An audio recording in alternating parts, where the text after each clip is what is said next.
Welcome back to Visions. I'm Emilia Bojovic. Our guest today is MarikaVicziany, Director of Monash Asia Institute. Welcome back, Professor. Thank you, Emilia. Could you tell us what is Monash Asia Institute? We're a centrally funded research institute of the university, so that means I report directly to the Deputy Vice-Chancellor of Research. It also means that the research we do has to be based on receiving grants and donations and ARCs and sponsorship and so on. And this research is undertaken by, at any time, about 20 doctoral students, and then we have another 50 honorary research fellows. These are senior scholars, many with global reputations, but they're not paid. So we are, if you like, I say we are at the cutting edge of the casualization of labour, but we love what we do. And why do you invest so much in the Monash Asia Institute family? Yes, we call ourselves the family because there are no hierarchies. It doesn't matter if you're an administrator or a student or a senior scholar. We all work together, and where possible our research projects are collaborative, bringing together experienced researchers with inexperienced researchers here and in the region. And why is that investment important in that institution? Why is why do you invest so much in the program, in the Monash Asia Institute? Well, the reason is that the people in the Monash Asia Institute share one passionate belief, and that is that pure research is not only critical and exciting, it's a wonderful way to live, but it can also make a difference on the ground. So all of our research projects have a strong policy angle, and some of those projects have got what I call an action research angle. For example, one of our research fellows is setting up, with our support, a new school of music in Afghanistan, in Kabul. We've been working on this project now for 4 years without receiving any money, just a little bit of sponsorship from private individuals. And after 4 years of extraordinary effort, the Afghan government has given us land, a Melbourne architect has designed a sustainable building, and then the World Bank actually gave the Afghanistan government enough money to employ Dr. Ahmed Sarmast to go back to Kabul and set up a new school of music. So we're actually on the ground in Afghanistan, recreating a musical tradition that has been there for thousands of years. And do you get any support from the Australian government, or perhaps do you work in collaboration with any of the Australian government departments that perhaps might have an interest in that particular region, or more broadly in the Southeast Asia or Asian region? Well, we certainly try and work as much as possible with all stakeholders, including the Australian government. However, you would never depend on the Australian government for funding anything. If we sat there waiting for government funding to turn up, even when we apply for competitive grants, we cannot continue on the basis that we'll be successful.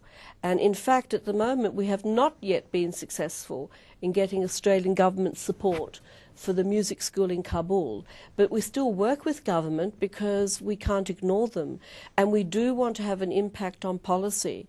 And then standing behind the work that we're doing on the ground, we also have the view that it's our job to correct misunderstandings about what's really happening in Afghanistan. I mean, one of the common misunderstandings is that the Taliban have always opposed all music, but this is actually not the case. It's a very complex musical policy that the Taliban had. And the Taliban, 10 years ago is not the same Taliban that exists today. So our job is to use research to be on top of the situation on the ground and then convert that knowledge into something useful, such as a music school which will recruit 300 orphans. Now, why are we recruiting orphans? Mainly because we know that orphans are possibly amongst the most traumatized victims of any war or civil war situation.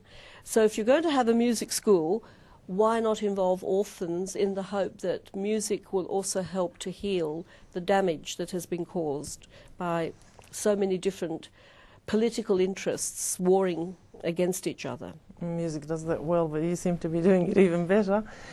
Do you develop any of the research collaborative partnerships with your colleagues, perhaps in Asia, broader Asian region? Yeah, we do. All of our research projects are collaborative with in-country partners. Another example, which is slightly less dramatic perhaps, is our project in Western China, in Kashgar, known in China as Kashi.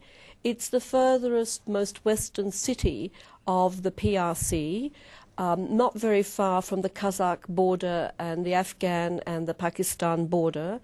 It sits on the old Silk Road, the main road that connects Pakistan to China.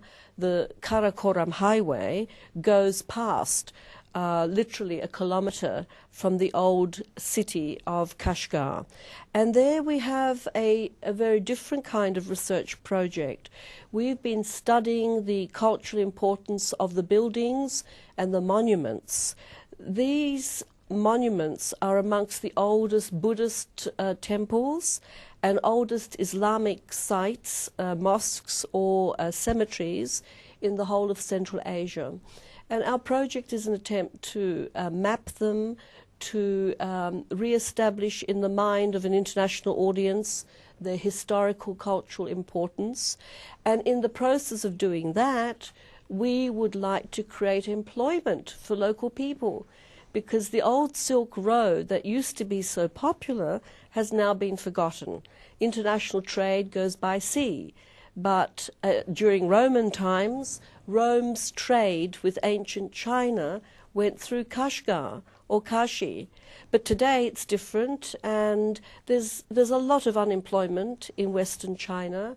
It's very different from Eastern China, and we think that maybe there's a potential here to develop sustainable tourism based on a new appreciation of the history and the culture of the region. So even in that case, we're working very closely with the Normal University, which is based in the provincial capital of Urumqi. We're working very closely with the tourist department of the Xinjiang government, and also we work very closely with the Foreign Relations Department of the Xinjiang government, because we need special permission to be in that part of China doing the work that we're doing. So it's critical to have collaborative relationships, and on the basis of that you can build trust. Thank you, Professor. We'll have to take a break. We'll take a short break now. Please stay with us. We'll be back with more.